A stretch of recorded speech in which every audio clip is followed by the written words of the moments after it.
It is our pleasure to welcome you all to today's webinar on the topic, increasing access to financing for e-mobility deployment.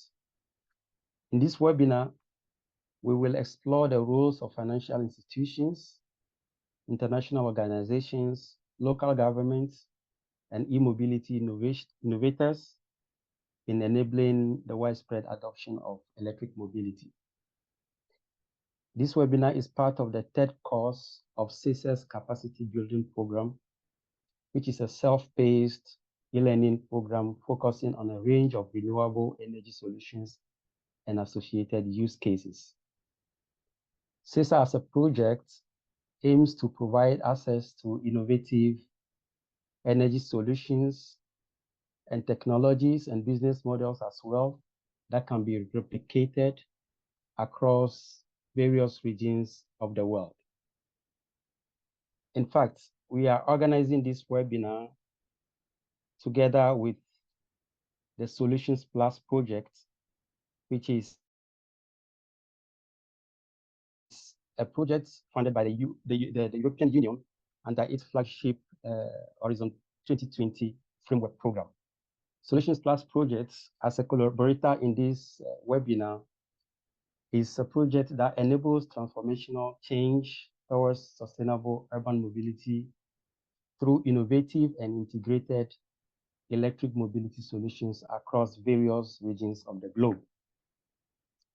Indeed, you may agree with me that as the world grapples with the challenges of climate change, air pollution, and fuel independence, e-mobility emerges as a promising solution, not only to mitigate these issues, but also offers a range of economic, environmental, and societal benefits. Financing the deployment of electric mobility, however, presents a lot of challenge for sector actors.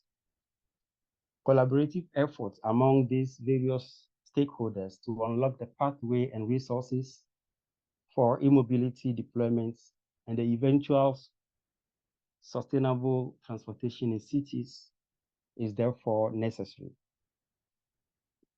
Also, you will agree with me that financial institutions are instrumental in bridging the gap between capital availability and e-mobility projects.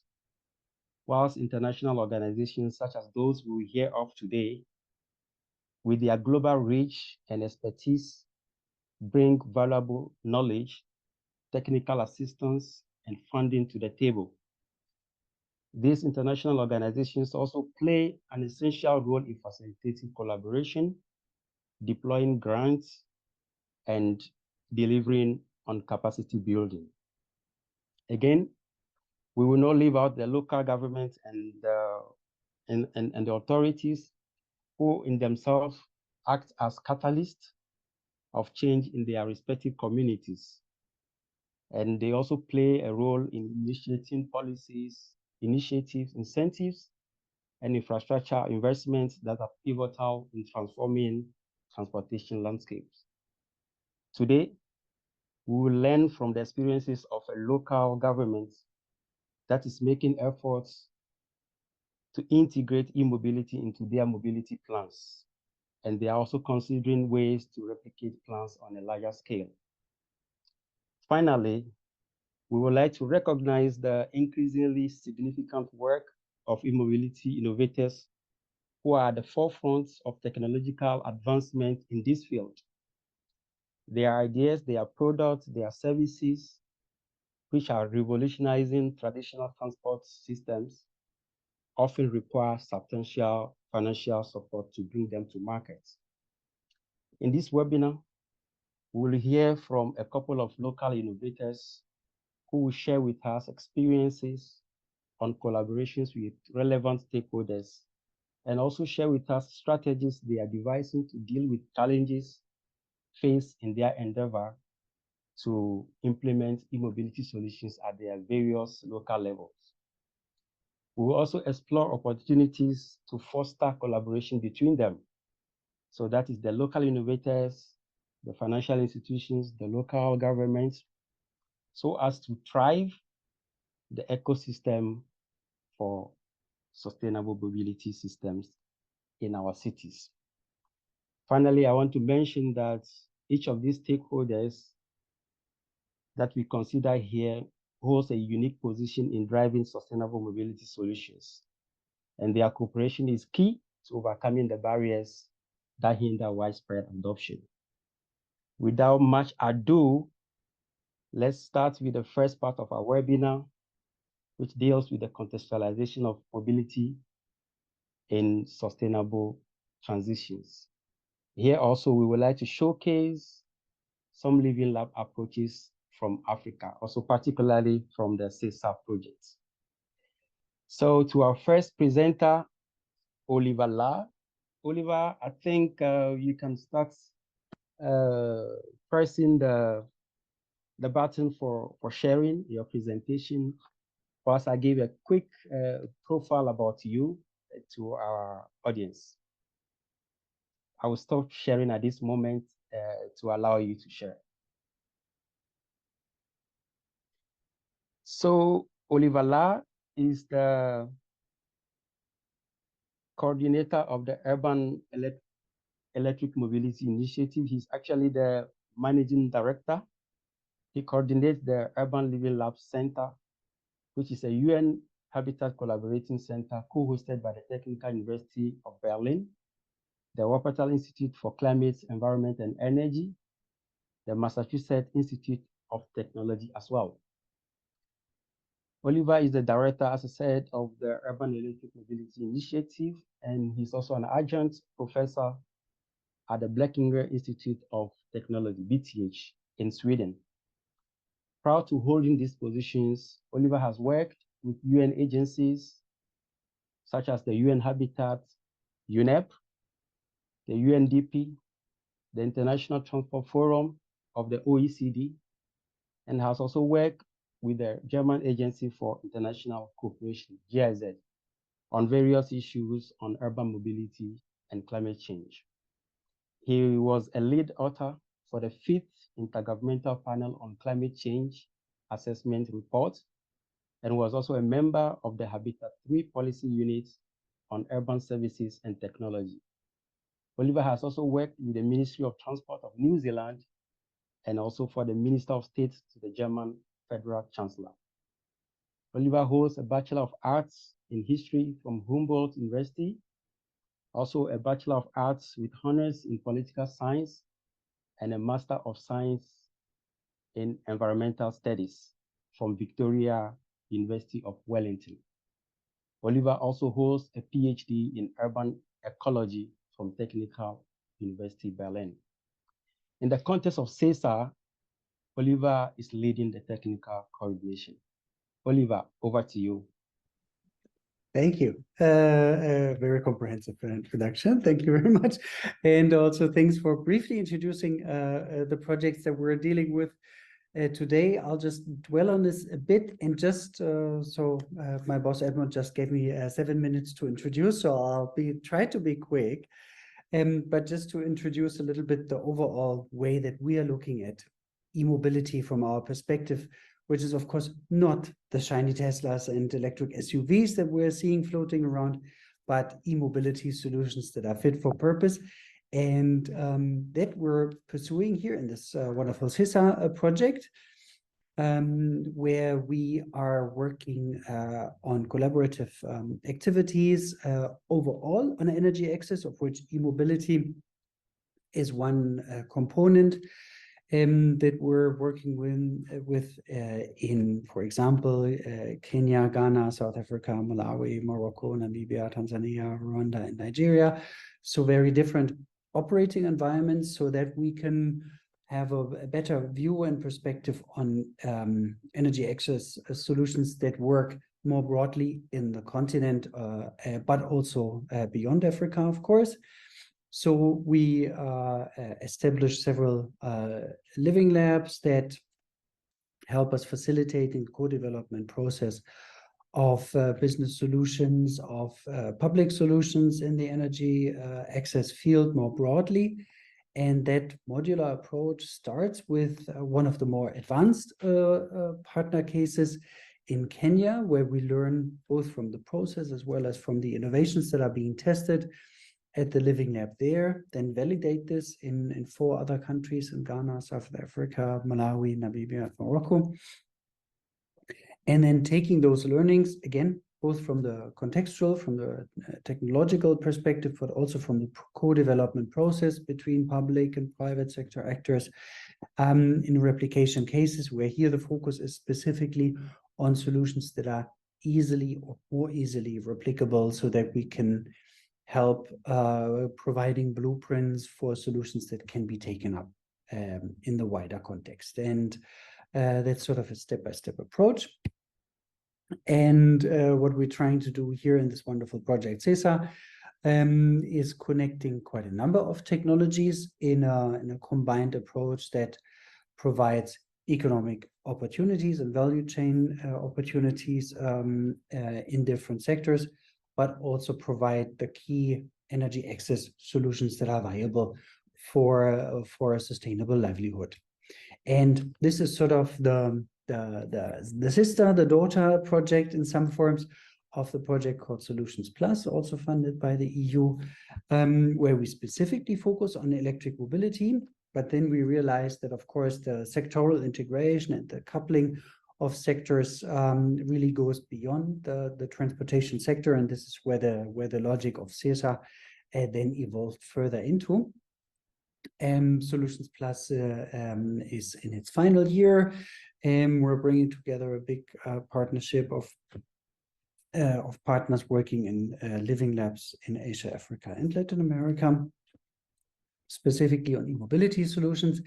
And that all of this is sort of following our co-development process that we've developed for the Urban Living Lab Center, where we start with a basket of measures to provide ideas for solutions that can be taken up, then inspire with exchanges of cities, of national governments, of businesses that have gone through similar processes to sort of encourage the take-up of those solutions, and then initiate partnerships that can go through the co-design process together, so that we have then an implementation of a demonstration activity that helps validating our cases, so that we can then ramp it up, scale it up, replicate, and transfer for our transformative change that we would need.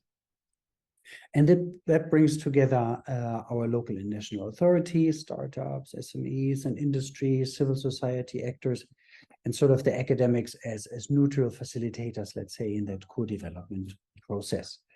And what we're aiming for here is really not just pushing for one individual technology, not for one specific sector, not for one specific product, but really products and solutions that are fit for purposes and that help us moving towards a safe system for sustainable development, so that we move away from that assumption that it's humans at fault, that their behavior is wrong, and they're not just not aware of the right solutions that are available, but we're much more focusing on the provision of infrastructures and services that are inherently sustainable and that provide viable opportunities and alternatives to the non-sustainable products and services that are available elsewhere.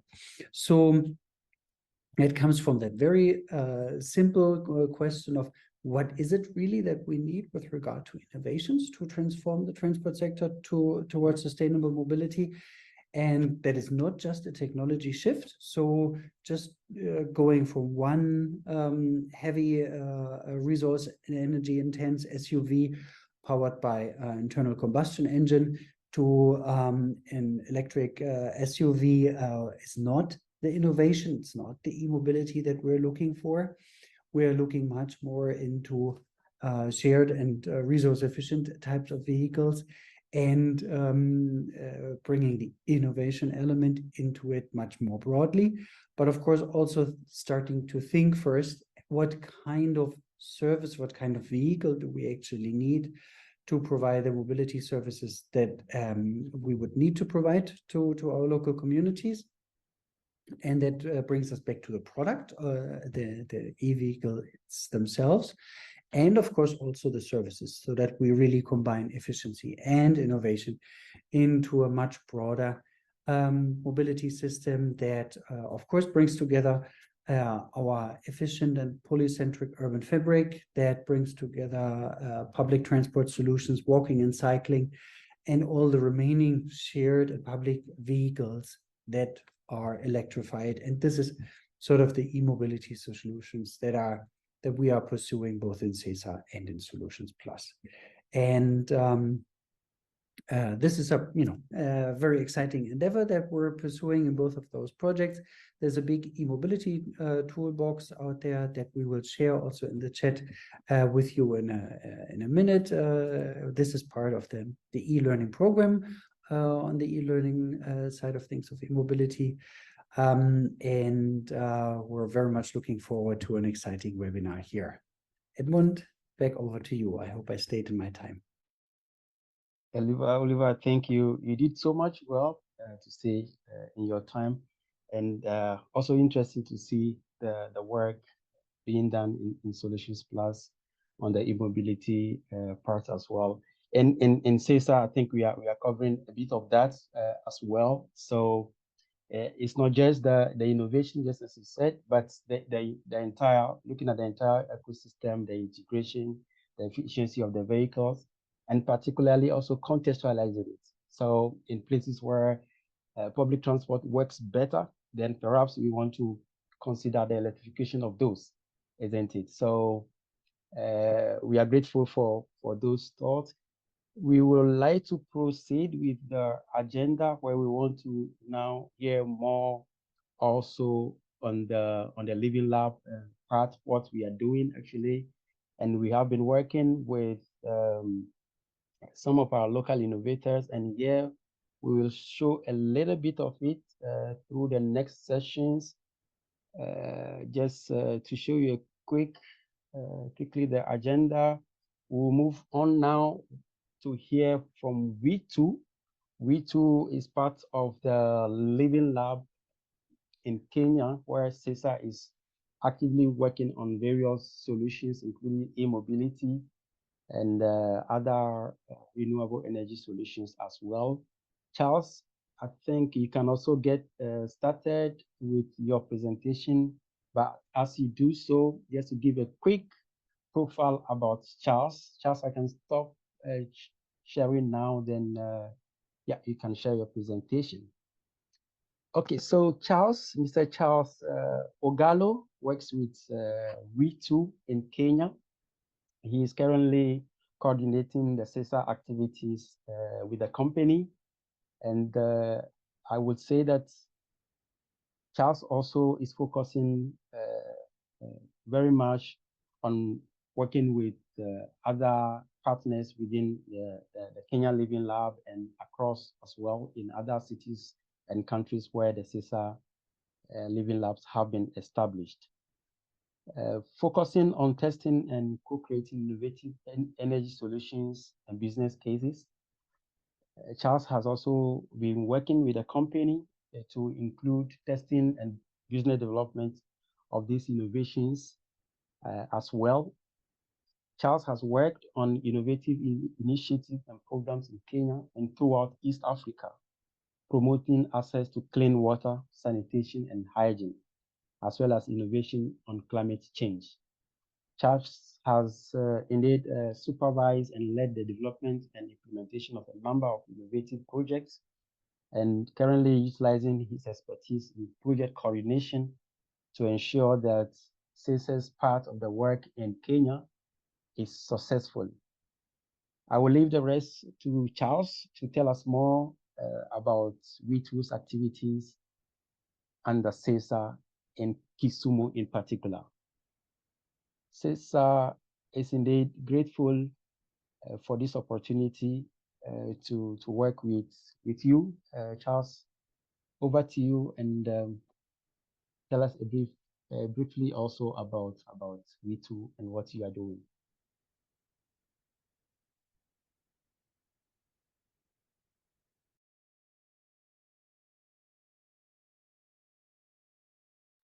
in case you are muted, we cannot hear you, but we can see your screen. Yes, yes, sorry about that. It is the pressure of going after Oliver with his lofty accolades. So good morning, everyone from wherever you are. Good afternoon, good evening.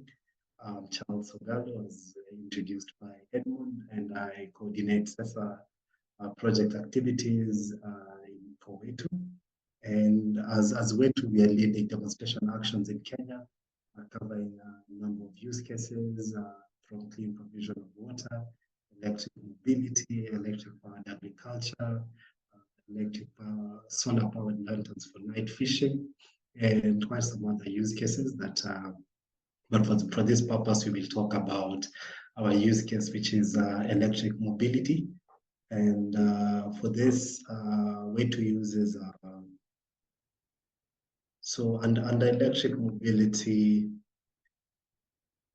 So basically, WETU's core function is to use productive use of energy to improve lives and livelihoods of people in underserved areas. And predominantly, our focus is around Lake Victoria in the western part of Kenya. And our main ideal and our main driver as a business is environmental conservation through a sustainable approach and shared economy approaches and circularity of our products and services and in what we do. And in terms of our main vision is to make sure that we really understand the core functions of what our users need and their daily interactions with some of our products and services, and creating innovative products and services that actually fit into the lives and the needs and the wants of our key users. So in terms of electric mobility, our approach is, as I mentioned, first and foremost, tailoring products and solutions from a user perspective. We conduct a lot of engagement with our users, different demographics, and for electric mobility, our key user group is commercial border riders. We really believe in the concept of shared economy approaches where we can use these assets across board and they can have larger impact. So for our electric mobility, we really push a shared economy approach where the assets can be used amongst different riders and usage is based by use, and it ensures efficiency in products and services. So some key insights why in terms of electric mobility, we go the shared economy approach. We conducted user needs assessments for the electric mobility and other use cases. And one key insight we found is that for the border riders who are really hard workers, you find that the longer they drive or the more they work, the least they make. So which is quite interesting for us. You find that those who work less in terms of the border industry in Western Kenya due to the high operational costs, the high fuel costs, and the rugged terrain actually make more than those who ride more, who work more. So then how do we solve this solution? So we offer them robust products that are tested, that we test robustly before going to market. And in this photo, you can see one of the famous service providers, who's Rome, who's one of our key partners. But we also engage other key partners such as Border Working, who are our key partners doing the conversions from internal combustion engine into electric drivetrains. So our approach, as mentioned, is a shared economy approach to solve some of the financing and operational hurdles, which include the high upfront investment costs of electric mobility vehicles, and not only electric mobility vehicles, even ICE bikes with internal combustion engines require really high upfront deposits before someone starts business. So as WETU, we have very minimal deposits just to ensure that we have compliance and not as high as the pay-go models and the lease models that are in the market. And we couple this with battery swapping approach. Why battery swapping? We're trying to create a network of charging stations around the lake, and so far we have a network of about 15 charging stations around the lake. Not all of them are currently operating electric mobility, but we are up there. I think so far we are on, I think, 4 or 5, but also increasing our uptake. So the idea is to also come up with solutions that challenge issues which traditionally affect uptake of electric mobility, which is charging infrastructure, and overcoming challenges such as the rugged road conditions, because what we do in our model is we make sure that we take care of issues like operation and maintenance, spares, normal service, and the rider's key function is going out there and giving quality service and improving their incomes. So in all this, we have been testing, we've been piloting and testing this solution for a while. And in this, we've experienced quite a number of challenges, which are in line with the theme of today's webinar. One of them, and one of the key challenges, is supply side challenges. Of course, we've had COVID, and then we've had the current ongoing war, Russia and Ukraine, which have really distorted global supply chains. But also just the nature of the market and how infantile it is. We're having a lot of issues from a supply side in terms of getting spares, getting bikes, getting assets, because also the nature of our business and the nature of how we procure is not at the scale that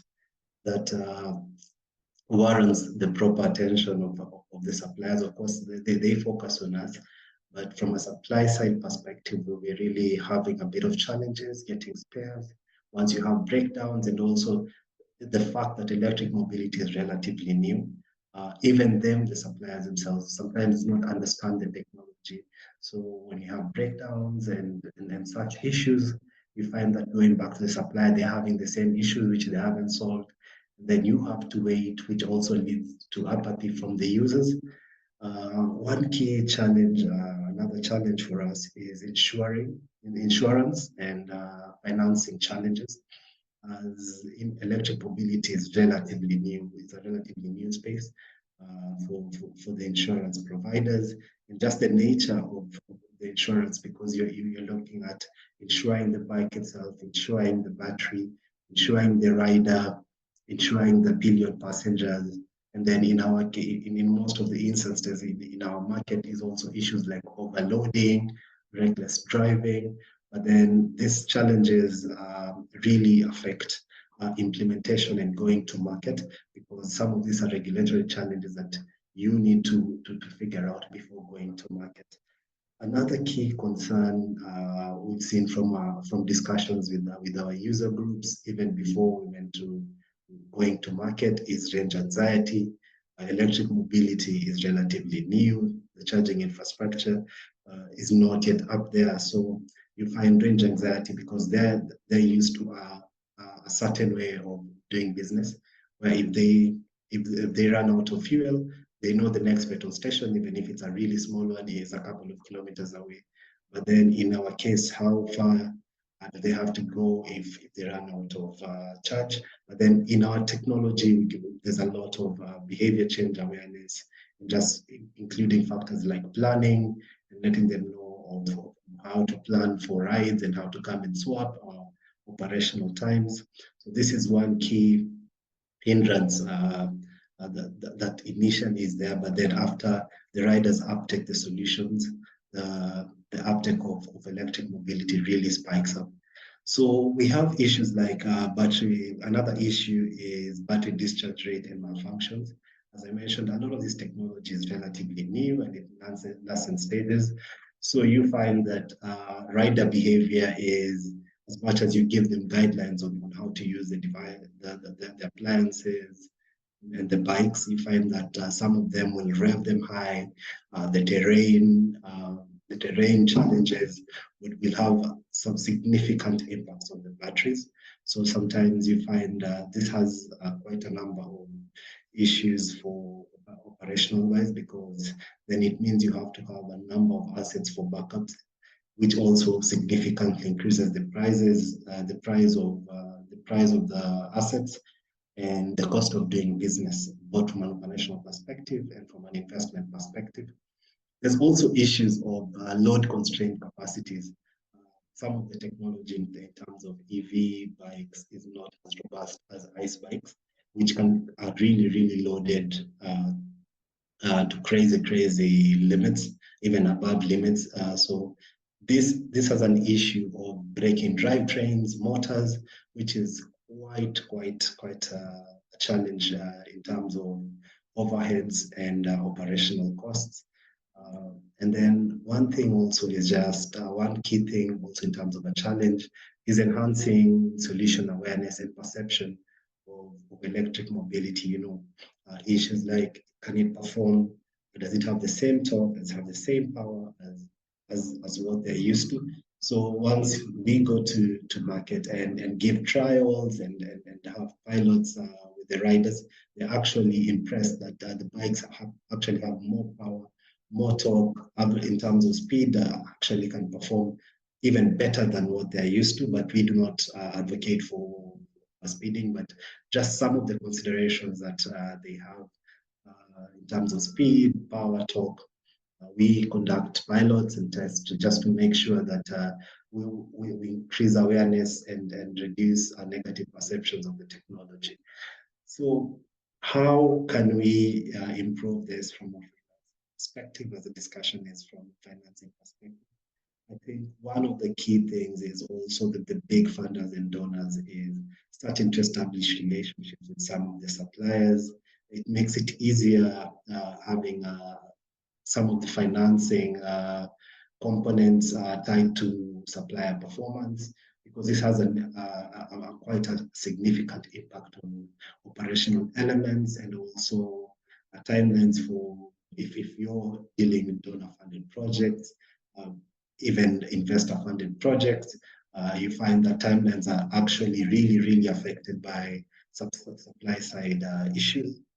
As we have government here, just one of the key things is both from a financial and governance perspective is advocacy, just to improve insurance and policies around insuring electric bikes users, and the technology itself would go a long way in supporting electric mobility uptake. So one other recommendation is mitigating range anxiety, just increasing financing for startups and guys like us. I'm advocating for myself, sorry to the host, but in increasing our infrastructure would really go a long way in also adapting to some of our users' behaviors as we work according to how our users behave. So and some of their needs and some of their territories that we can't cover everywhere. So one key thing would be just to finance aspects of expansion, and not only the bike itself, but also the infrastructure itself, which we thank SESA for supporting the SESA project, and what Solutions Plus is doing on there with other projects. So one key thing also that in terms of e-mobility that can be done is just actually sponsoring testing of some of these use cases robustly, like the batteries, just testing the batteries alone, and then going to that direction where we can have startups who are purely battery suppliers. And this leads also to standardization of products and services across board, which generally improves the whole e-mobility landscape. So load capacity innovations, so collaborating with manufacturers and actually even sponsoring research from a manufacturer's perspective to support innovators, because with limited budgets, you can't experiments much more than what you can do once the assets are delivered to you. So building awareness and trust just also is very important in getting financing for key issues like marketing, awareness, advocacy, purely advocacy, because this is very time consuming. This is new technology. This is behavior change. It's an aspect that needs really improving and financing, because a lot of the work we do is behavioral change, communication, behavior change approaches, marketing awareness needs to really come to the fore and get more financing. I think with that, I hope I'm within the 7 minutes, Edmund. Great, thanks a lot. Just went a little above it, but I think this is very rich information you have given us. We are grateful for it. And then you have mentioned quite a lot of challenges. And then also at the part, you mentioned some of the recommendations. What is clear to us is that the sector is nascent, but then beyond that, we also recognizing the fact that there are a lot of stakeholders we need to work with, and then the collaboration among them is very key. We talked about the insurance company, the financial companies, the users themselves who have a lot more also to share on their experiences as they use these solutions, and then the government on the infrastructure side. So indeed, it's quite a huge task for all of us in the sector, and we appreciate your experience so far. We would like to continue with the program, and we will call on our colleagues from Morocco. So just briefly sharing my screen. So we will meet our colleagues from the Green Energy Park, who are also part of the SESA project. So there's also a living lab over there. So we are going to meet Zakaria Chakradi from the Green Energy Park. Zakaria, just as you get ready to press the sharing button, I would like to give a quick profile about you as well. So Zakaria is a research and development of digitalization manager. And this he does with as a project manager also of electric vehicles at the Green Energy Park. He obtained his engineering degree from the National School of Applied Sciences in UDA in 2020. And since then, he has developed a significant 3-year experience in sponsored projects, such as projects dealing with solar PV, smart grid systems, real-time supervision and control of complex systems, energy management system, and has also been involved in Horizon 2020 projects, which include sizing of vehicle traction and propulsion systems, automotive systems, swapping battery stations, and the like. His research interests also include the control and supervision of electric vehicles connected to a hybrid system within a microgrid. Mr. Zakaria has already participated at various trainings related to solar assessment, numerical models with mines, and also has worked with the Huawei Green Fusion Solar. So, Zakaria, please introduce to us Green Energy Park and tell us what's happening with your living lab. Yeah, I sure. will stop sharing now. Thank you, Edmund, for the presentation. So I'm going to share my screen. Okay.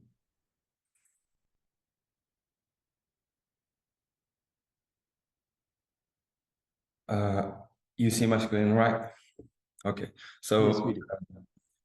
Thank you for the invitation, and let's briefly talk about what's happening in Morocco and whatsoever comes to mind about the contextualization of e-mobility and sustainability transition in Africa. So we're going to be showcasing what we are doing in our Living Lab, in the approaches, general approach from Africa, and also the main parties or stakeholders' involvement and how they collaborate in this.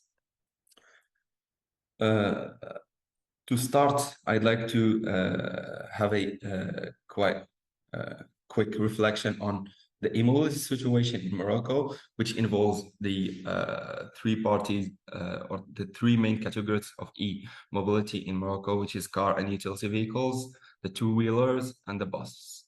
For the cars and utility vehicles, we are expecting to reach 65,000 e-cars and 6,500 charging points.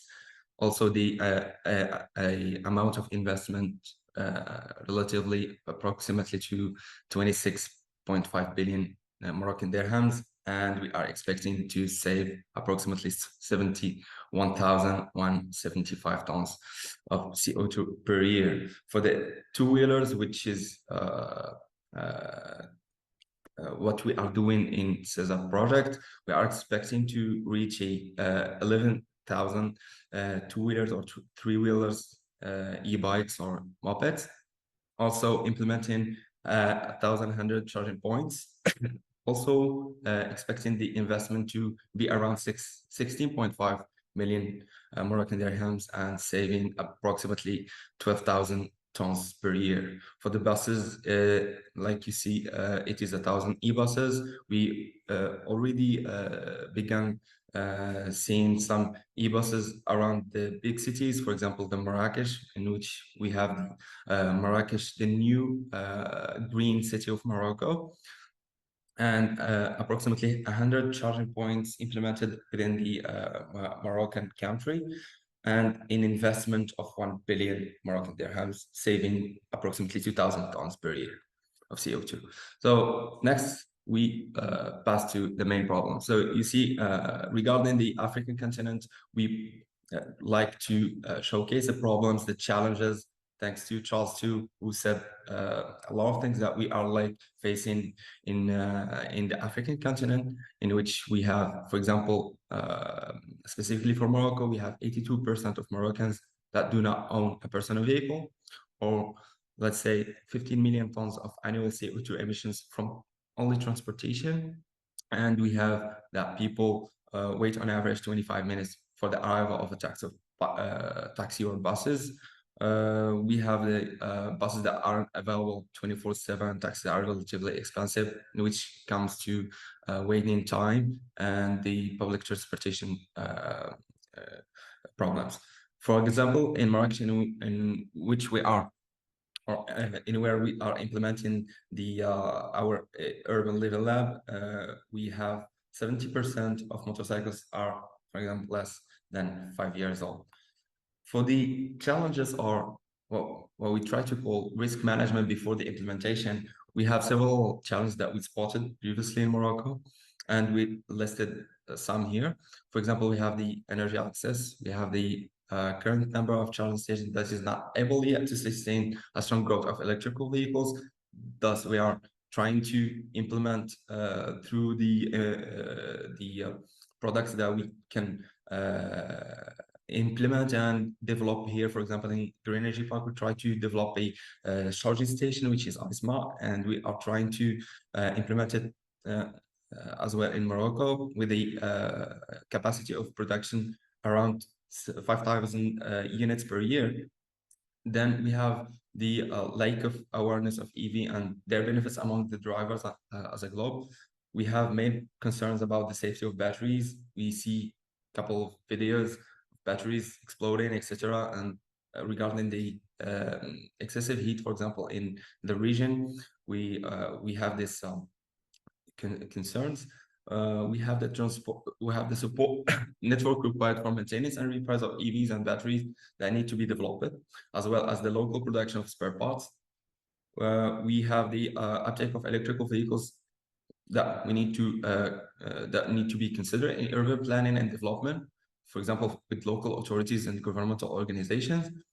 We have lower income households that have a need for a second-hand market of EVs in order to replace their existing vehicle that cannot opt for a new one. We have a problem with insurance because not all insurance companies cover electric vehicles. For example, our experience with the insurance companies regarding the insurance of sharing mopeds or sharing solution mopeds we had several updates that we need to overcome within our living lab. Likely, we had the support of a insurance company called Allianz, and we proceeded with them in a nice hands. Then we have the added electricity peak demand on the power grid, which is not only relative to Africa. Now, for example, in US, we have a big problem regarding reaching the 230 or 250 year objectives of full electrification of the vehicles in the United States. So the peak demand can cause a lot of troubles, and the power grid can destabilize very easily within the presence of a higher demand, such as the ones from the EVs. We have no existing hybrid model of EV charging points, and we have higher number of waste batteries that we also treat in the SESA project. Capacity on electronic components production and fabrication may not be sufficiently large, thus human resource and infrastructure for training are essential. We developed quite a roadmap to the implementation of the Living Lab regarding the 4 categories: energy and environment, urban planning, vehicle technology, and charging infrastructure. We try to have this approach to treat this implementation of this Living Lab. Now we can go straight to the local management of the Moroccan urban demonstrators. We divided it in mainly 3 phases, in which we have, for the first phase, the agreement signature for advisor and consultancy, in which we have Green Energy Park, Pogo, Tagado. Green Energy Park is mainly a research institute that have several interests in mainly whatsoever comes to mind within renewable energy integration, mobility, green mobility, smart grids. Pogo, which is a sharing solution. We will have Mr. Ibrahim later on this webinar. And Takado is a manufacturer of the electric two-wheelers. After that, we have the collaboration signing with the University of Qada'iyad in Marrakesh and the Female Students Association. After that, we go through directly to the test and validation for environment setup.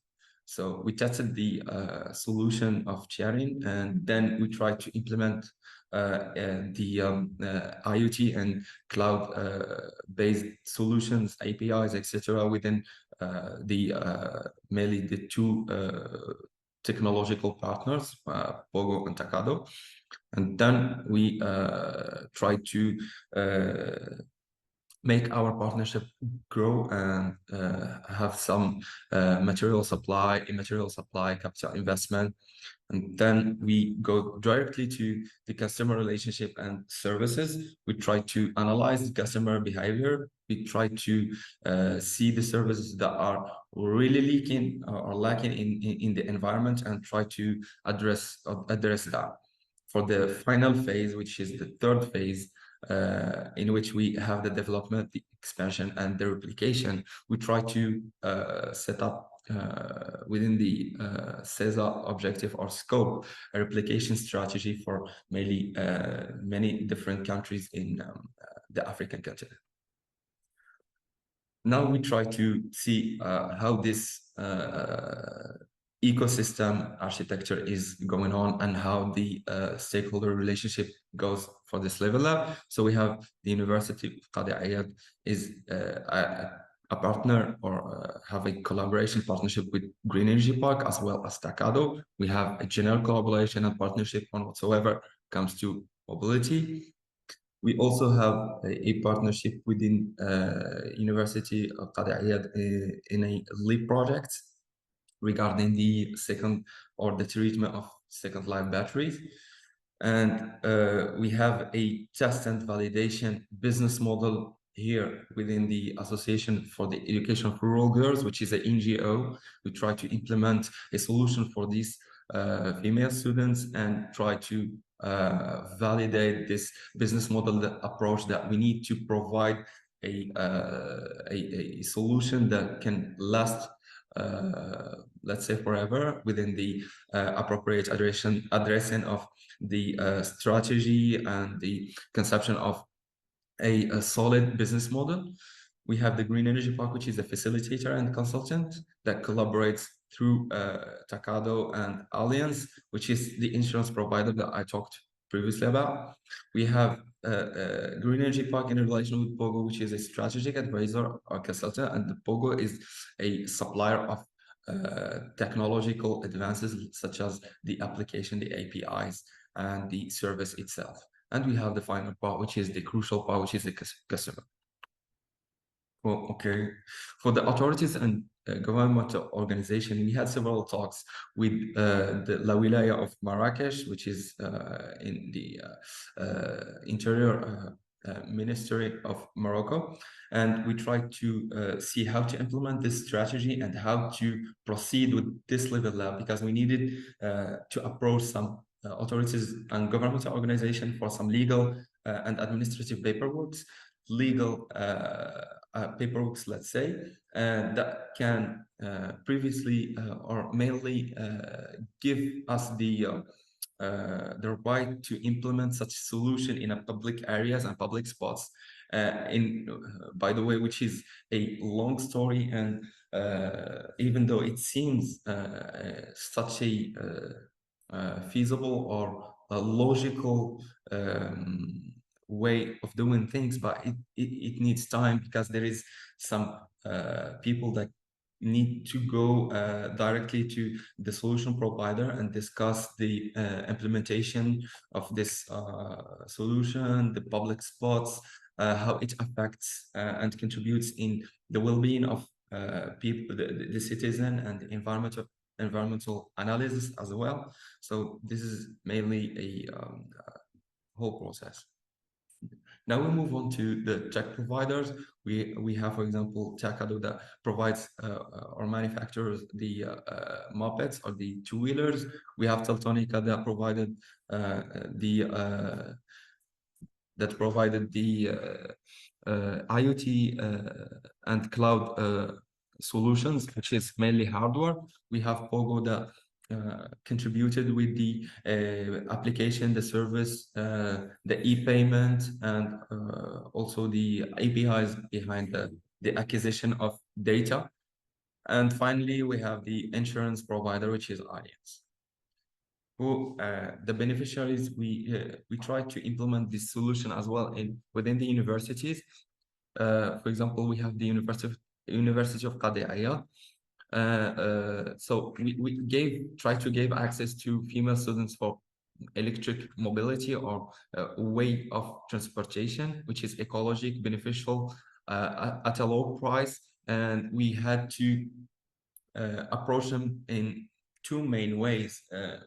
We needed to generate money to have the break-even point pricing, and also we need to give these female students from this shelter a free service. So we tried to elaborate this approach and integrate it in the business model to see how to generate enough money to compensate on what is gone or invested socially within the female student organization. So we begin with a risk management or anticipation of challenges. As a globe now, challenges that were a sort of fruit of discussion and a return of experience from Pogo, which is challenges after the implementation.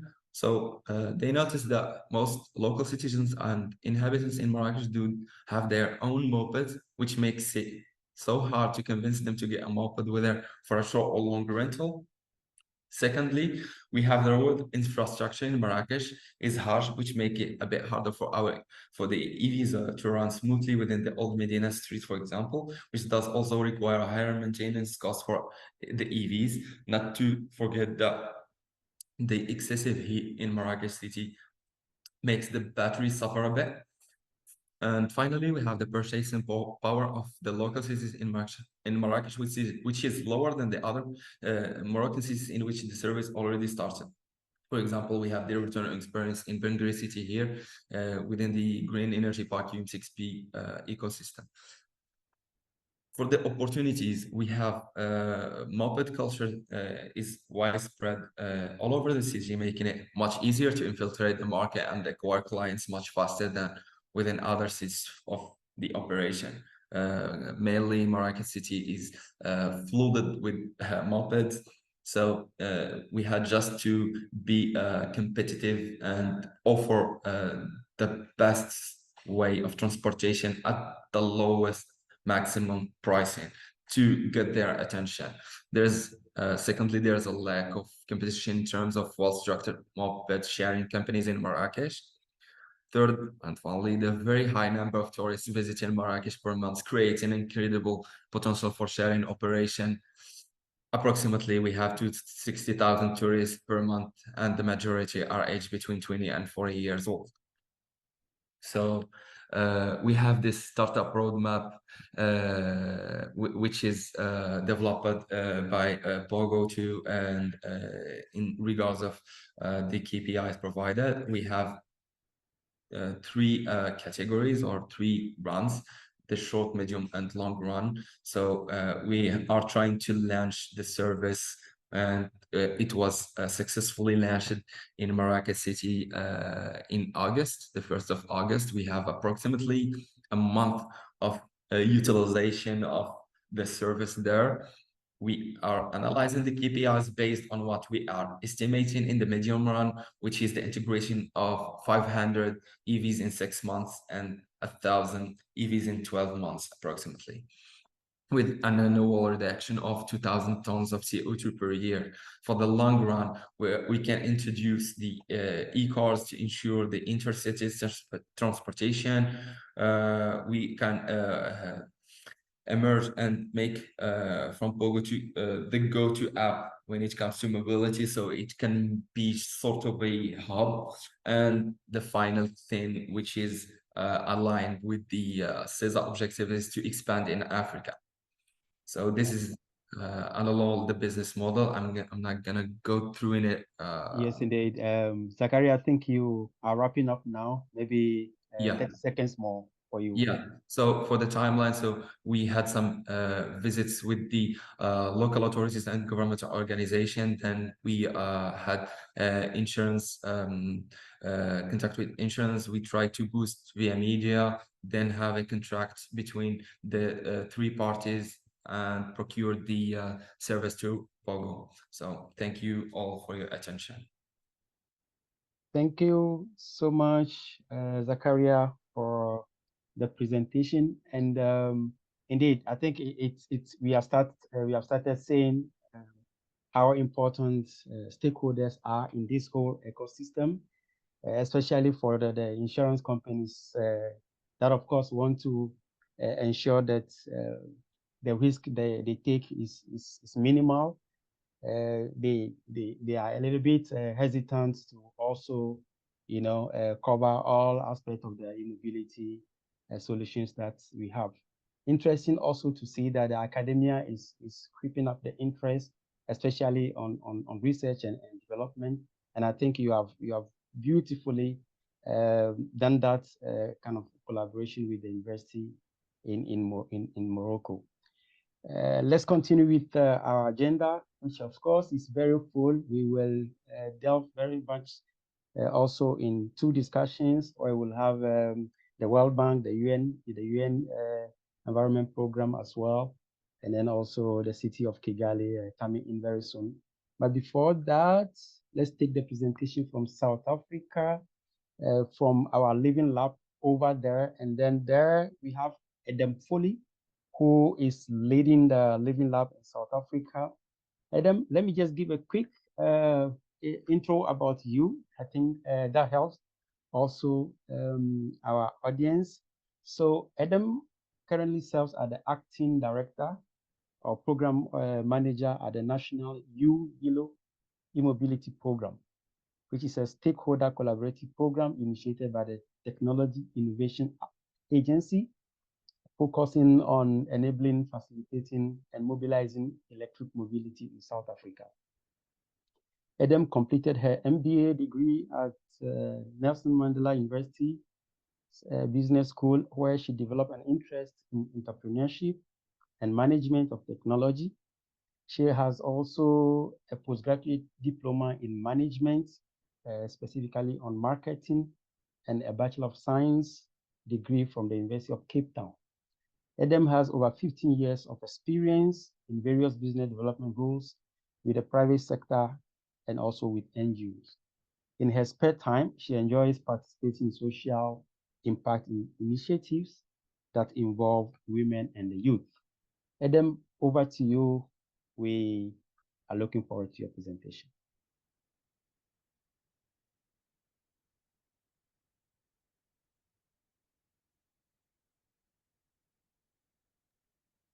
Thank you very much for that really good introduction, Edmund. I will now share my screen.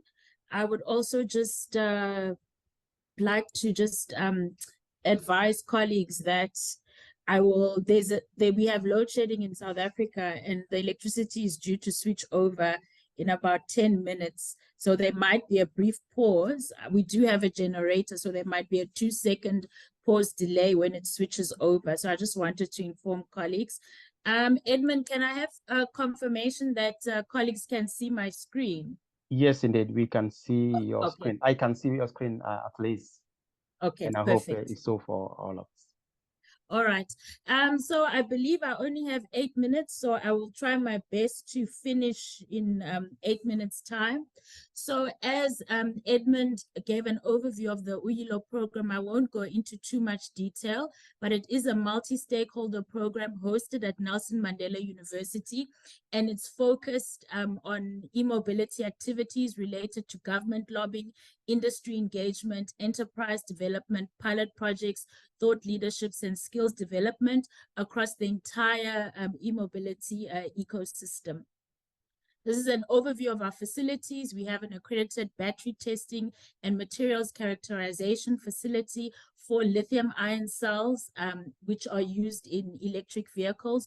We also have an electric vehicle systems facility as well, where we do a lot of skills development initiatives to create a skills development pipeline within Southern Africa. And then we also have a smart grid ecosystem facility, which looks at testing, development, and demonstration pilot projects. So this is the example of our smart grid ecosystem facility, which is housed at Nelson Mandela University. It uses renewable energy, second life storage through energy storage through electric vehicle batteries. We also have a network of AC charge points and DC charge points. We use vehicle to grid technology in that facility as well. And we also have an energy management system, and the facility also is grid tied through our utility provider called ESCOM. So we work with them in assisting in creating a resilient energy system for the future. So coming to the Living Lab project that we have. So just to give an overview of what Living Labs are, it's basically laboratories in a real life testing environment. So people can get real life information about what happens in communities in relation to the experiments that are happening in that community in relation to the Living Lab. And what's nice about Living Lab laboratories is that it gives an opportunity for local communities, government, industry, and academia to look at mitigating and overcoming socioeconomic issues such as sustainable energy access, sustainable mobility, and also climate change mitigation. So giving just a little bit of context to the South African environment, in terms of renewable energy, the renewable energy source that has the greatest potential is solar energy, because there's sunshine all year round. Hydro energy is not really feasible, in my opinion, because South Africa is experiencing a drought. So renewable energy is very readily accessible within the Southern African region, and also it's assisting in developing the photovoltaic industry as well. And then we've got e-mobility solutions as well. So the e-mobility industry is an emerging industry in South Africa, and they're not just looking at your sedan vehicles, as Oliver mentioned earlier. We're also looking at microelectric mobility solutions as well, which are more affordable. And then there's also the cost savings related to the maintenance of electric vehicles when you compare them to fossil-fueled vehicles, which use petrol and diesel. So South Africa's Living Lab is at a quaint village, semi-rural area called Ellisdale in the Eastern Cape.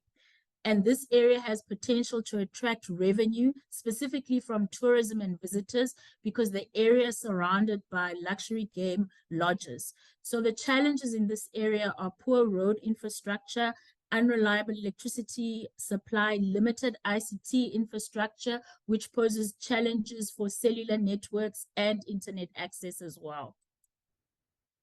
So the Living Lab looks at renewable energy and zero emission mobility for semi-rural and rural areas, and it's looking at finding a holistic solution to sustainable community development through energy production, energy storage, and energy use, and also looking at the circular economy approach as well. So the Living Lab in South Africa aims to test, validate, and replicate a containerized off-grid renewable energy system, which comprises of solar PV panels, second life electric vehicle batteries for stationary energy storage, and also looking at the productive use of energy appliances, such as a small fleet of microelectric vehicles, to help us understand their technical and commercial feasibility in terms of performance and replicability potential for semi-rural and rural areas within the African context. So this is an overview of the containerized off-grid system, which would be located on the main road in Ellisdale. So as stated before, it's powered by renewable energy through solar, and then through second life electric vehicle battery packs as well. There's also an information spot which will be used to overcome the challenges of ICT or lack of ICT infrastructure to improve connectivity. And then there will be the microelectric vehicles which will be charged in the facility as well. So when looking at the Living Lab and setting it up, we're looking at launching the setup of the Living Lab in October. There were key steps that we had to take in order to make sure that we got buy-in from the community stakeholders, which is really, really important. So the first step was to look for a key non-biased independent influencer within the community, and that was Shamwari Game Reserve. They employ a lot of people within that community. They're one of the luxury game reserves around the Ellisdale area, and they also have a lot of corporate social responsibility programs helping to uplift the community.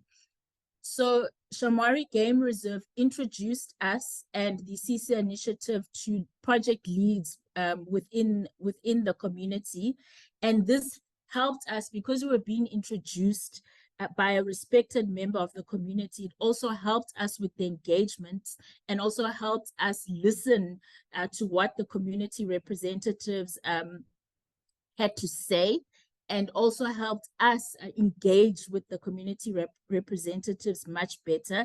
And they were also open to listen to us because we were introduced by a non-biased independent influencer within the community. So the third step was holding information sharing sessions with the key community groups. We had to have several information sharing sessions, which did take some time. We started engaging with the stakeholders in March of last year. So we've been engaging with them for about 1.5 years. And we found that frequent engagement sessions are needed due to the dynamics of the Living Lab and the changes or the various environmental influences that might influence the dynamics of the Living Lab. So continuous engagement, which was the fourth step and one of the most important steps, is critical in a project of this nature, because that enables you to build trust with the community. So we have continuous interaction with the community to gain a deeper understanding of their behavior patterns, their living conditions, and the community's culture as well. So looking at challenges related to the setting up of the off-grid containerized hub, we originally communicated to the community that the off-grid containerized hub would be located at Care Ellisdale Community Center. However, after a feasibility assessment with all our project partners, it was decided that the site location of the off-grid containerized hub had to move to the main road for easier community access and improved visibility for potential business opportunities. So CARE was understandably upset upon hearing of the news of the site location moving from the community center to the main road. However, because of that trust that we built with them, Uyilo, together with the consortium partners, mainly Siemens Stiftung, were able to resolve the matter amicably and continue having them participate as key community stakeholders in that project. So that fourth step, which I mentioned earlier about building community trust, is extremely important, so that when challenges arise, they trust you enough and are open to resolving the challenges amicably.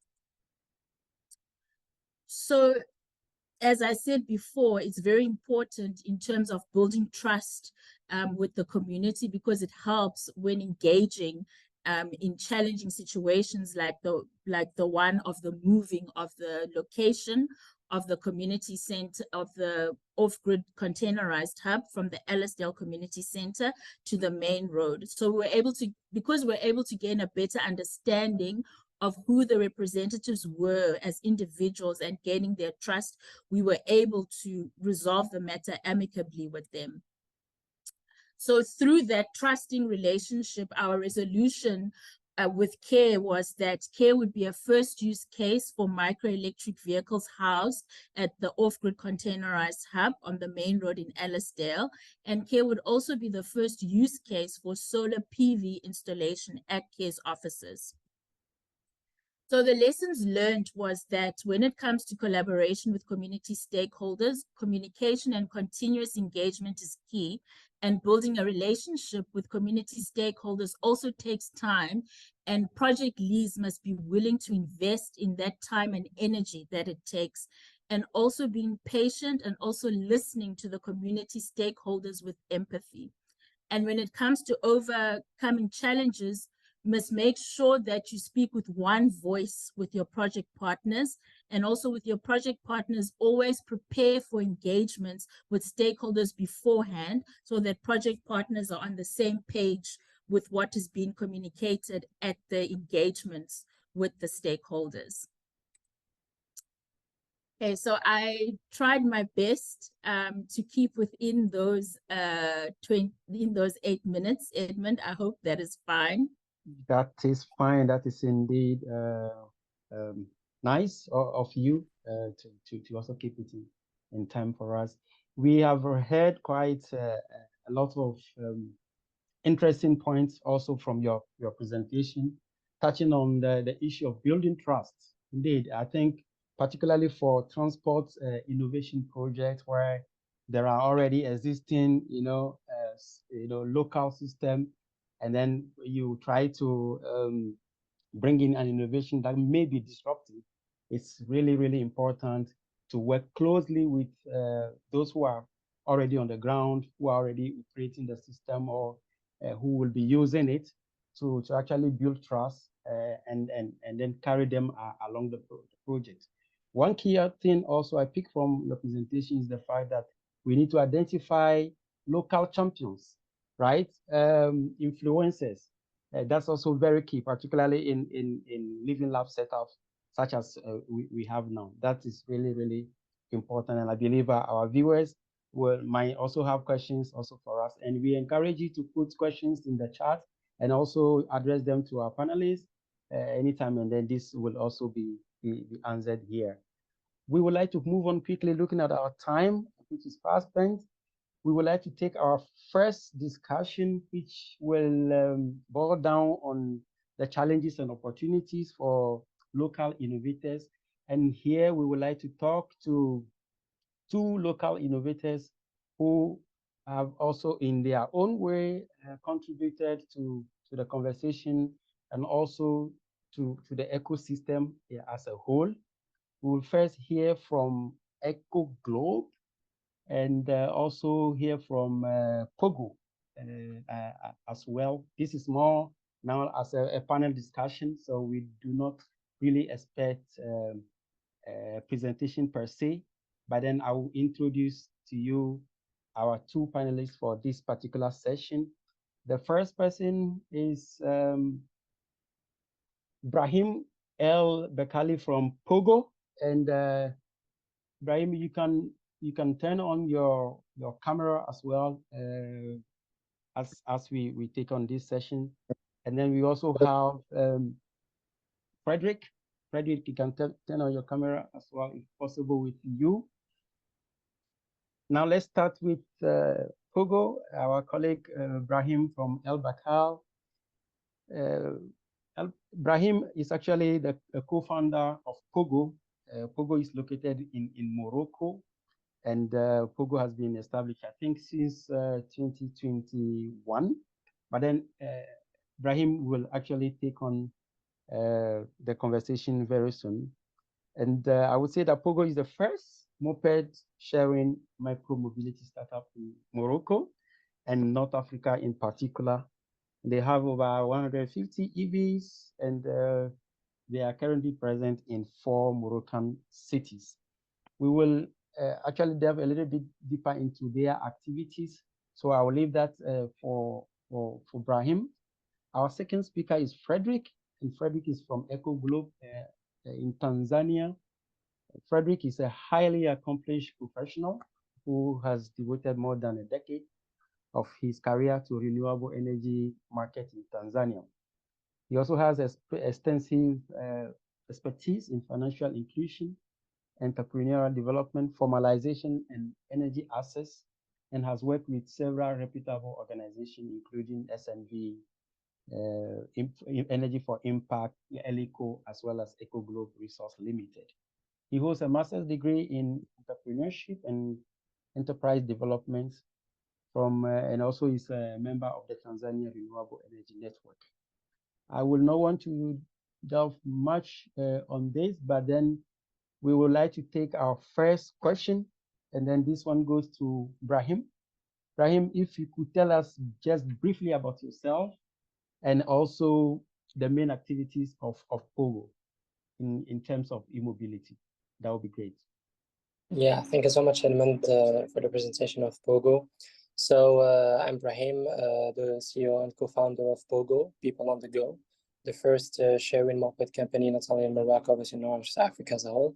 Like I'm a laureate and alumni of New York University in business and finance with the data science minor. To give you more information about Pogo, so basically I will try to stay in the 7-minute frame as well, so that I don't exceed it.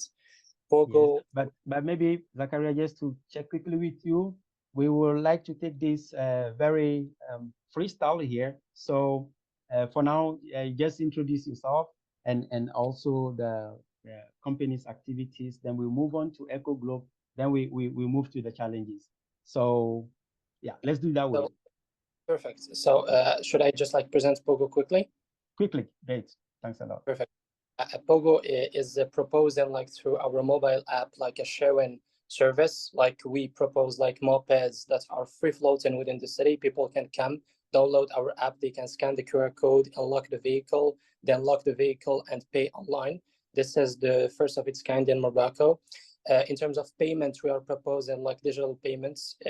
Our users could pay using like their credit card, or they can also like use cash to have like prepaid credit packages that they can use for operations. Currently, we are proposing our service in FAS. In FAS, we are proposing it like with kick scooters and with mopeds, electric mopeds. So we have a multimodal service which include 2 different types of vehicles. We are also proposing our service in Rabat, as you can see with the white mopeds. Here, are just some snapshots of our operations in Rabat as well, in Ben Guir, in the UM6P ecosystem and the green city of Ben Guir, and in Agadir. We are not only limited to vehicle sharing, as Olivier said in the beginning of the webinar. We want to be efficient and innovative. So we are planning to introduce ride sharing services and access to public transportations within our app, so that we can make from Pogo mass mobility as a service application and the one place to go when it comes to urban mobility, not only in Morocco but hopefully in North Africa as a whole. We have cooperated with SESA for a fleet of over 40 mopeds in Marrakesh. As you can see, this was the launch of our fleet, as Zakaria mentioned from GEP. It was launched in the 1st of August, 1 month ago. We have pretty good KPIs so far. People are loving the service. It's very innovative. They like it. It's affordable, cheap, digital. This is just some pictures of our clients. This is in the Jam Al Fna, which is the most scenery and the most touristic site in Marrakesh. This is in other place in Marrakesh. We do have different type of clients. They are mostly aged between 20 and 40 years old. We are very proud that we have an equity, gender equity between our users. 50% are men, 50% are women, and this is something that we really work on so that we can make it happen. And after only 8 months of operations, we are proud to say that our KPIs are as the following. We have over 4,000 active users that have used the app, that are recurrent clients, and that are using Pogo on a daily basis for their daily urban transportations. We have over 30,000 trips performed through our app using our electric vehicles. This enabled us to acquire more than 150,000 kilometers, and which enabled us to save more than 20 tons of CO2 emissions. Those are some very good KPIs that motivate us to keep moving forward and to keep increase our fleets. Our fleet was around 110 electric moped. Now, with the partnership of GEP and SESA, we were able to reach 150 mopeds, and we expect to just expand and scale our services in Marrakesh and in other Moroccan cities, and hopefully in North Africa as a whole, so that we can satisfy the needs of young Africans when they say they want a digital and affordable, quick way to move within an urban area. I think that Pogo could satisfy all these needs, and to do this, we would love to cooperate once again with SESA, with GIS, and with H2020 and GP, so that we can expand our services all over the country and North Africa. So this was just a small presentation of Pogo, of what we are doing, and our motto is just let's disrupt one city at a time. Great. Thanks a lot, Zakaria, for those interesting feedback also from the users. And we can see from the pictures that these are indeed solutions that particularly the youth, and then also bridging, of course, the gender gap. The women, the female students also here are all embracing. Let's hear quickly also from EcoGlobe on what they do. So, Frederick, please feel free to introduce yourself and also tell us a bit more about the work of EcoGlobe. Yeah, thank you, Edmund. My name is Frederick Mushi. I work with EcoGlobe Resources Limited. We are based in Dar es Salaam, Tanzania. And EcoGlobe is a local startup operating in the field of electric transportation and renewable energy solutions. Basically, we assemble, sell, manage, and retrofit electric vehicles, specifically electric two-wheelers and three-wheelers.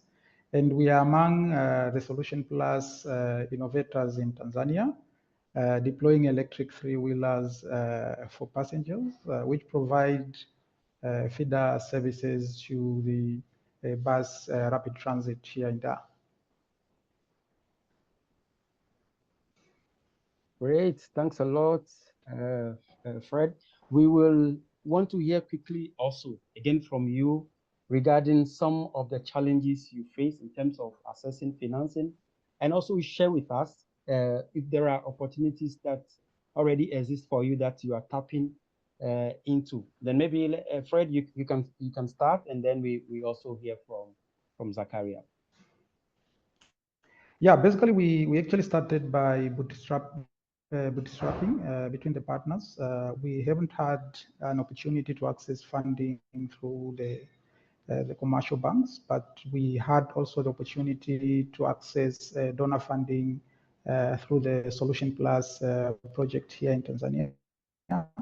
And one of the challenges we see in the market is actually the end user financing. Most of the users, this solution are quite expensive, and most of the users are not able to buy the solution upfront. So we have to think of new business models which will enable us to actually provide the services and accelerate the uptake of three-wheelers and two-wheelers. So the challenge is actually accessing financing, and especially the end user financing, because they are not really able to pay upfront. And we also had a couple of discussions with the financing institutions because we see this as a big opportunity for them. But yeah, the sector itself is still growing, and they are not quite aware with what the electric vehicles could do. So we are still working to build and raise the awareness of the financing institutions and also of the end users. Nice. And then I think this is something we need to do all together, particularly also in programs such as this, also hearing from the financial sector as well. So we will hear later on about the activities of the World Bank and also some of the opportunities that are there for us all, including you. Zakaria, how is it about financing from your end?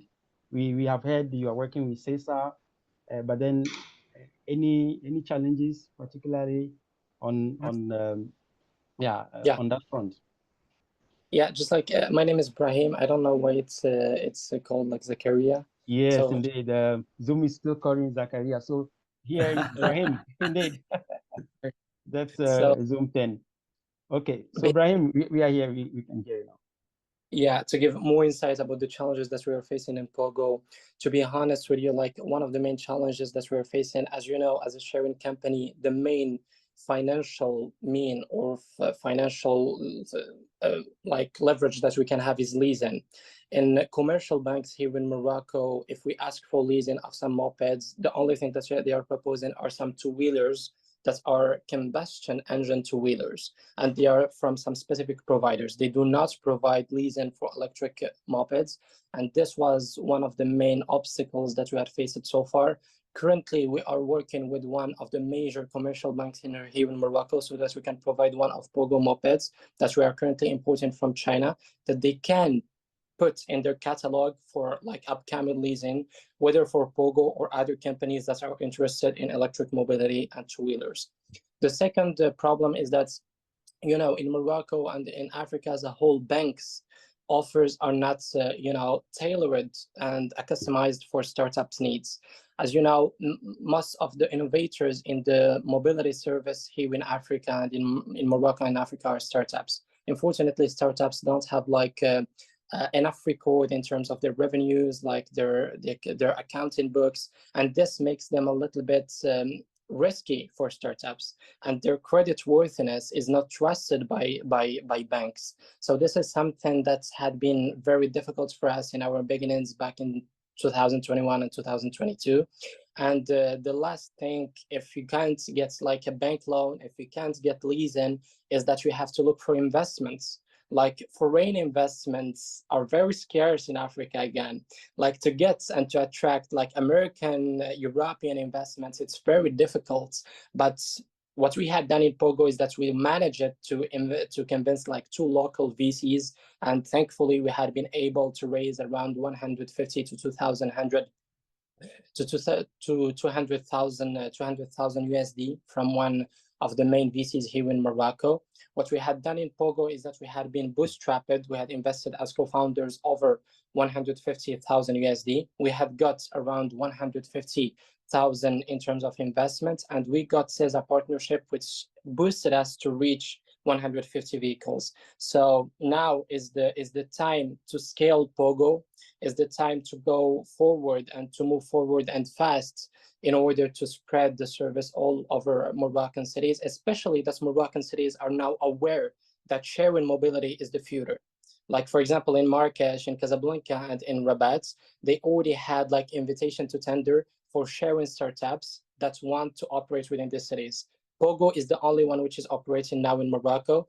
We have the consensus and the partnership with these municipalities, and we expect to get like these markets as soon as possible. And that will be amazing to cooperate with SESA, with GIS, with H2020, and with the GP once again, so that we can spread Pogo services not only in Marrakesh, but in Rabat, Casablanca, and hopefully all over North Africa in the near future. Amazing opportunities also coming up for you as well. And you talked about the creditworthiness of especially startups, and that indeed is a concern. You know, when you start a business, right from the beginning, capital ingestion and all of that is usually a problem. So you see businesses struggling right in the first, second year, and then their books indeed are not credit worthy, and the banks are, of course, wary of that. But then I think it's the conversation also with the financial institution to understand the sector as well is also key. Maybe finally, to draw on this discussion, let's hear from Frederick also on some of the opportunities that you see around that you could tap into. We will definitely now move into the second session, where we will hear a lot also from our international organization and then the World Bank on opportunities that are there.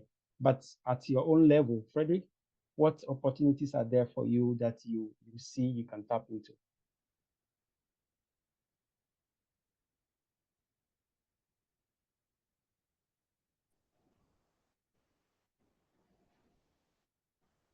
Yes,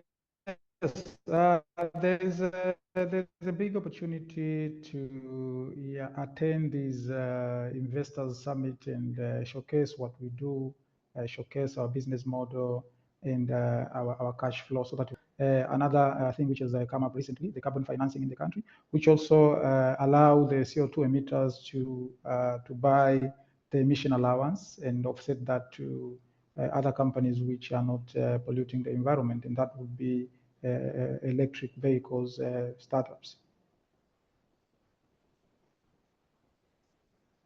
Nice, great to hear that you, of course, are also scouting for such opportunities and taking them as they come. Importantly, also is the role of the local governments, the national governments, who, of course, are also important in this conversation, coming up with incentive measures that, of course, could facilitate your work as well. Thanks a lot so much for your insight. We will quickly move now to the second part of our conversation, where we would like to talk to the city of Kigali representative here, Francois. We will also talk to Anika Berlin from the UNEP, and also finally talk to the World Bank representative, who is also here to share with us opportunities that exist for all of us in this conversation. So, Francois, if it's possible with you, you could allow your camera on now, and then also Anika, does it work for you? Anika, does it work for you? We would like to hear you. If it's working for you, then we can move. Great. How about Adam? Adam, does it work for you? Hello, yeah, can you hear me? Great, nice. So our first speaker is Francois Zirikana. Francois works as a e-mobility specialist at the city of Kigali. I think here I would prefer to allow our presenters our speakers to introduce themselves. So, Francois, could you briefly introduce yourself? Yes, Aduma, thank you very much. As you said, my name is Francois Zirikana. Work for the state of Kigali as a mobility specialist, but I've been working in the transport sector since 2015. Working for the Ministry of Transport. Yeah. Great. Annika? Yeah, hi everyone. My name is Annika Berlin. I work at the United Nations Environment Program based in Nairobi, Kenya, at the Sustainable Mobility Unit. Thank you. And Adam? Yeah, my name is Adam Deal. I'm a senior transport specialist with the World Bank. I'm based in Nairobi as well, but I focus on projects in Rwanda, where I actually work with Francois, Tanzania, and Somalia. And then I'm also the co-lead of the World Bank's Transport Technology and Innovation Group, where we sort of work on global innovation and new technologies and initiatives to support our global portfolio.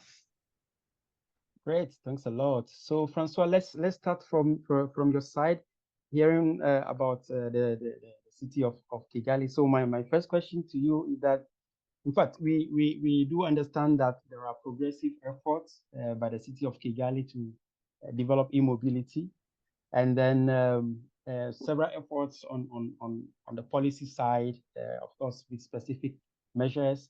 But could you briefly tell us about these efforts, especially touching on the financial incentives?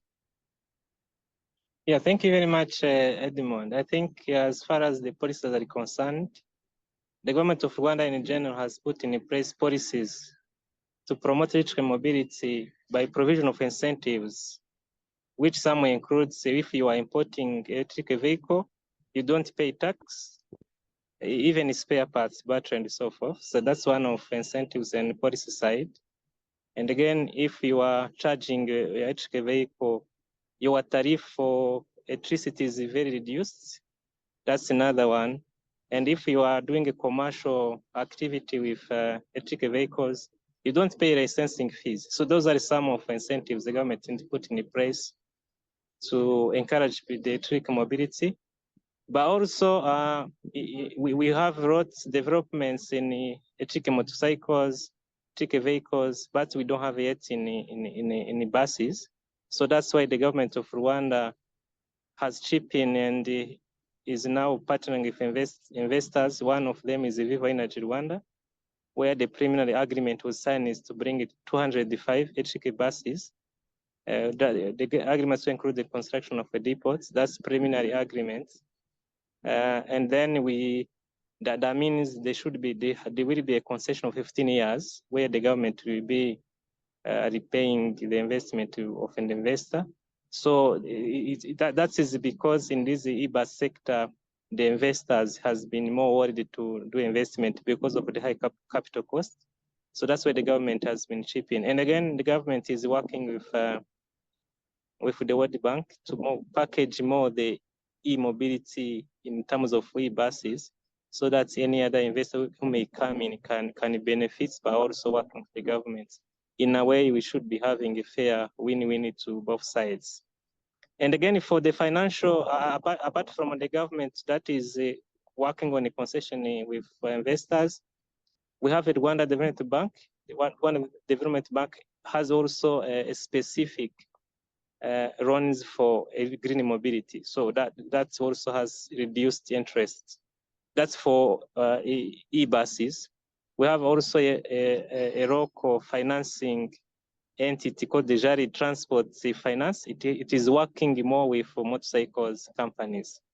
So those are some of the financial portfolios or tools that are supporting people in the state of Kigali to promote electric mobility. Yeah, thank you very much. Yeah. Thanks a lot, Francois. We see the city of Kigali doing a lot on the policy side with also incentives. And then, of course, also on the infrastructure part as well. You mentioned about the depot that needs to be constructed as well. And here you definitely need investment, and that's also why the World Bank coming in. Let's move quickly, shift our attention a bit to UNEP. I believe, Anika, you also have quite a lot on the e-mobility side to also share with us in terms of what UNEP is doing. What is UNEP doing now that you may want to also highlight for our audience and present some opportunity, of course, that we can tap into? Thanks, Edmund. How do I now put this in 1 minute or so? So actually, we have a global electric mobility program. We're supporting at the moment, I think it's 54 countries globally on the shift to electric mobility across Asia, Latin America, and Africa, where sort of the focus of the program is. We help countries to tap into grant funding, mainly from the Global Environmental Facility, but also, and I think most importantly, to put in place an enabling policy and regulatory framework for private sector to enter the markets, because we see, especially in Africa, that a lot of the movement on mobility is coming from private sector. So what we try to do as the role of the United Nations to work with governments, also city councils, but in the ministries to set up sort of coordination committees around e-mobility, where then the government can sort of see what direction they should go, and for example, discuss different incentives that Francois had mentioned, as they have in Rwanda. We are working in Rwanda, we work in Tanzania, we work in Togo, Sierra Leone, now Zimbabwe, Zambia, Senegal, Burundi, Madagascar, Seychelles, Uganda, quite a few countries in the region or on the continent. And I think, that's sort of the main aspect, to see that private sector can sort of develop the ecosystem, but that the government is still sort of in control, or can sort of allow these private investments to come in. But let me stop here for now. Thanks. Yeah, great. Thanks a lot for the insights, and it's nice hearing how you work with several stakeholders at the same time, right? So I think that's also the kind of activity we want to encourage, the collaboration right from the beginning, establishing coordination committees, as you said. So once you have these at the ministries, then they definitely will look out for partners that are relevant to the conversation, that can actually move forward these plans. Now, moving on to Adam, if it's possible with you also, it would be great to hear about the World Bank's mission and activities in support for electric mobility. How are you going about it?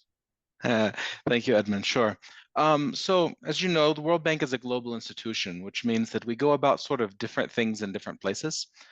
We've had a fairly big e-mobility initiatives in Latin America and places like that. But I have to say, and it's not just the World Bank, in general in Africa, we're not as far along as some other parts of the world. So there's a question of sort of how to move ahead with e-mobility in Africa that makes sense for African countries at the level of development that they're in. So I think that there's sort of, this is an interesting conversation. I'm glad you're holding this seminar, because I think it's useful. We work 180 something countries. We do, in the transport side, we cover a wide range from trade corridors to aviation and ports and urban transport and etc. A big piece of our business is in Africa, and in e-mobility, a big area of our sort of focus is on Africa, even though I can't say at this point a big amount of our lending or our support is going here, because it's trying to figure out how to really get engaged. I would say we support e-mobility in a couple of different ways. So we work with governments, like Francois even mentioned, that we're working together to sort of focus on the strategies and the upstream policies and regulations, research on what sorts of what modes could be most valuable. Sorry, I think I just got muted. But also looking at financing various e-mobility schemes. On the World Bank side, we work with governments. Governments are our clients. So when we do these sorts of e-mobility financing schemes, they're usually part of a public program, like in Rwanda, where we're working together to say, how can the government, we sort of support the government in these sorts of initiatives. We do have our sister organization, which is the IFC, which does provide financing for private sector players.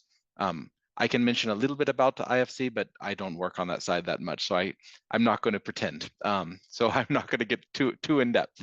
But I can mention a few things because we've worked with them a lot in different places. And one thing I want to note is from the World Bank, our support's very heavily focused on buses.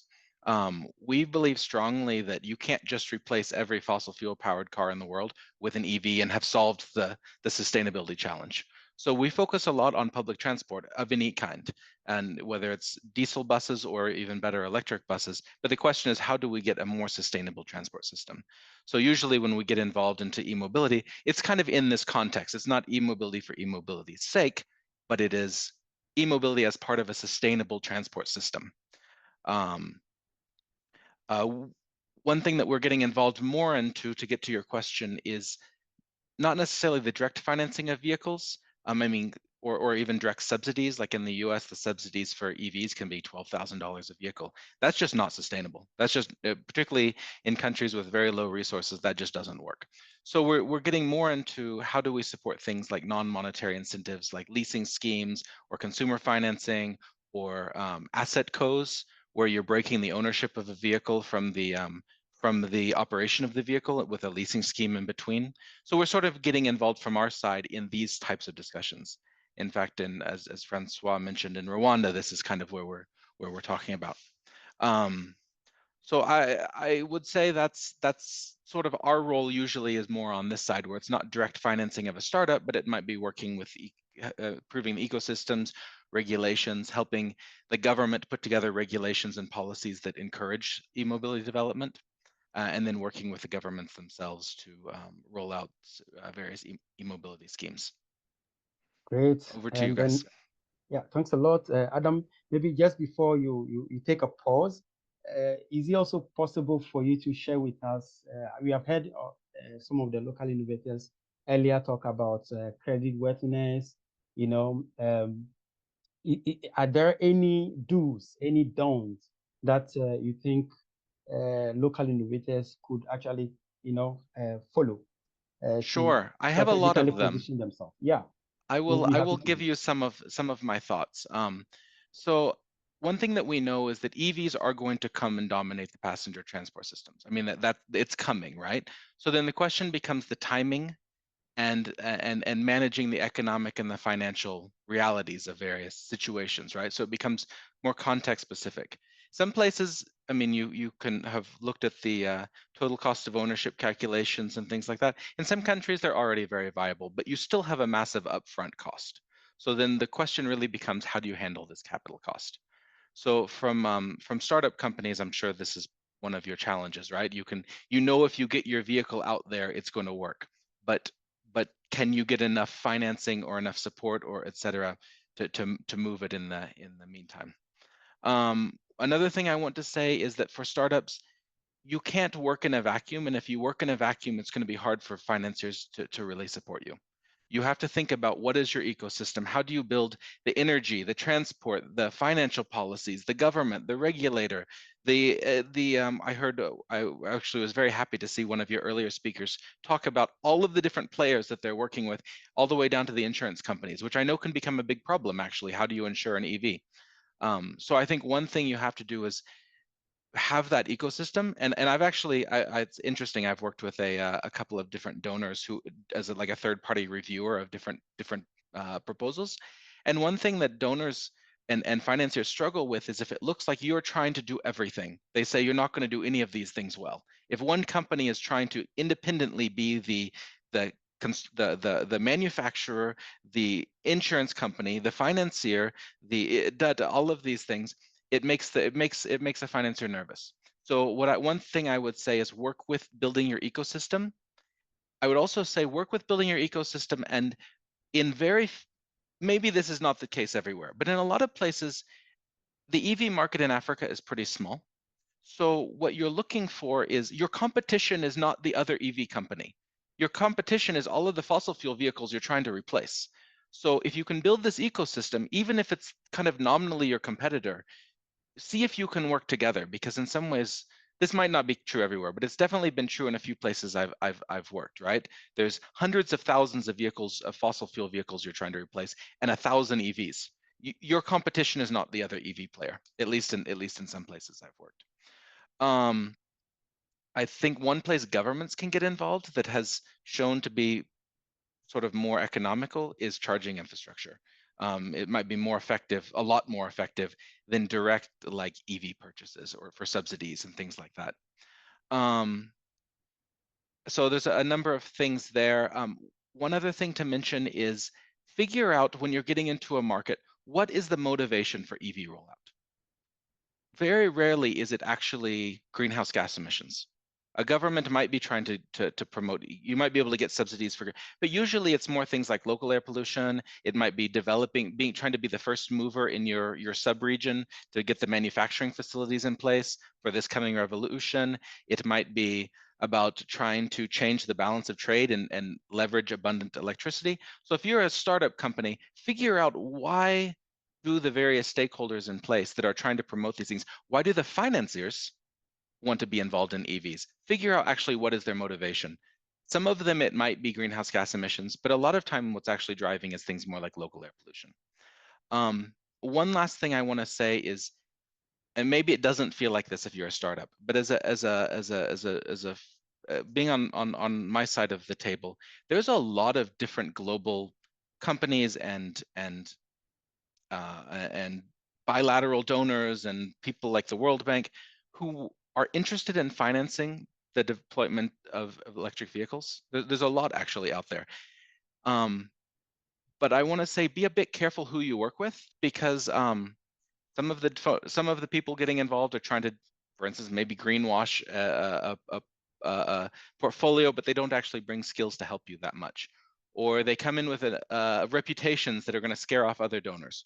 Or they be a little bit thoughtful on who you partner with. You know, have good partners and make sure that you know who you're partnering with. I would also say, if you want to work with someone like the World Bank or other donors I'm working with, you need that ecosystem and you need that system. The worst thing from my point of view as a staff member at the World Bank is if we get involved in an e-mobility scheme that purchases 100 buses and then they sit in a field for 10 years. That's a disaster from our point of view. It's about having a system. Once the buses come, what happens to them? What's the rollout going to be? Who maintains them? What routes do they run? Like having a system in place where you're not proposing just one piece of it, but you're working in an ecosystem where you can very kind of mobilize the whole thing. This probably doesn't help your startups, but sometimes scale matters, right? It's hard. Some financiers really struggle to finance, you know, one bus. They need to move 100. So I think sometimes it's like that can help. We actually released a study recently, so I'm going to finish with a little plug here. There's a study, and you can Google it. It's called The Economics of Electric Vehicles for Passenger Transportation.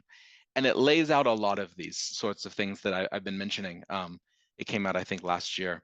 And it really talks about the economics and sort of what makes sense where and why and when. So if your audience is interested in digging a bit more into this, The Economics of Electric Vehicles for Passenger Transportation, World Bank. Okay, I'm done. Over to you. Great, great insight over there, Adam. You can also share the link to these documents also in the chat for the benefit of our audience. We are sorry to say that we have gone far ahead beyond time, but we would like to just wrap it up in the next 6 minutes to be about 30 minutes beyond the proposed time for this webinar. But let's hear quickly maybe from Anika. Anika, would you like to share with us very specific opportunities that the UNEP program has that our local innovators could tap into now and also in the future? Yeah, thanks. So yeah, like Adam, we don't provide direct financing to startups, right? We have internationalization, but for example, recently through a Solutions Plus project, we had a call for applications out to tap into small grant money that, of course, has helped to pilot certain innovations or add another layer of complexity to it. For example, what we've tried to support and still supporting is how to include, for example, gender topics in e-mobility, not just use this as a shifting from one technology to the other, but also address other social issues. For example, we know globally only 15% of the transport workforce are women. Motorcycle taxi riders, usually 99% are men. So how can we now use this movement to include or achieve other social goals that we have? Also, as Adam mentioned before, often these projects don't happen just to reduce carbon emissions, because we all know the contribution of African countries to global climate change is very minimal.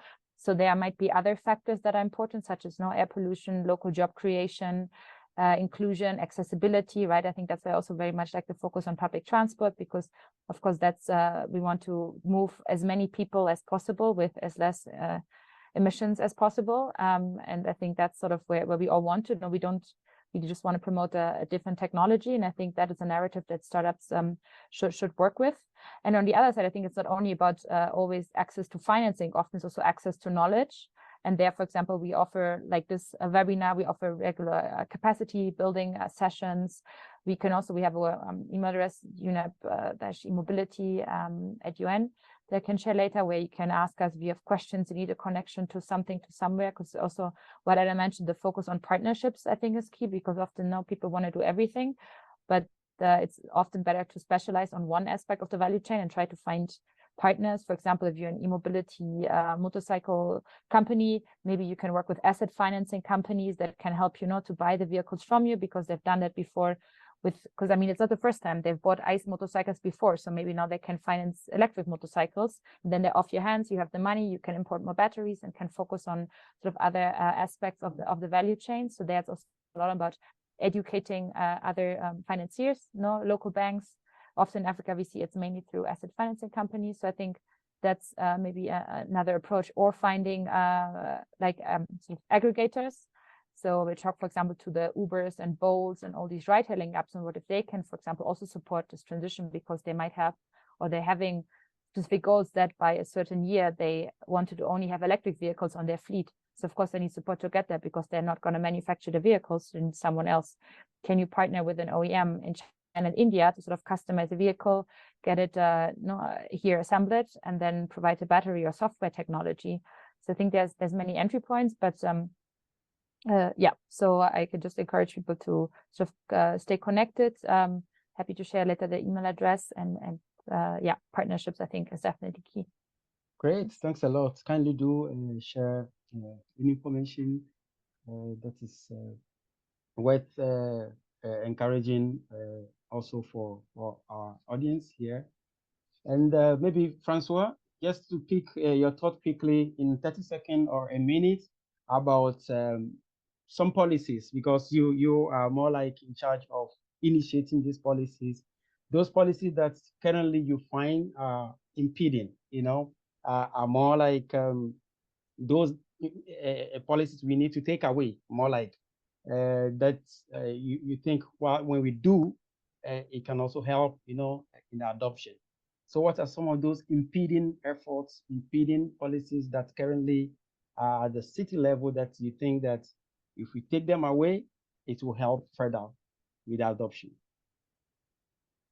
Yeah, thank you very much, Edmond. I think one of the policies is just to create that a conducive environment for startups, especially, and then governments or key players to understand that even if you can't see the direct impact or benefit of e-mobility, but on long term, to have both environmental and economic impact. So trying to promote policy, those are policies that will help to reduce the capital and operational cost of the vehicles.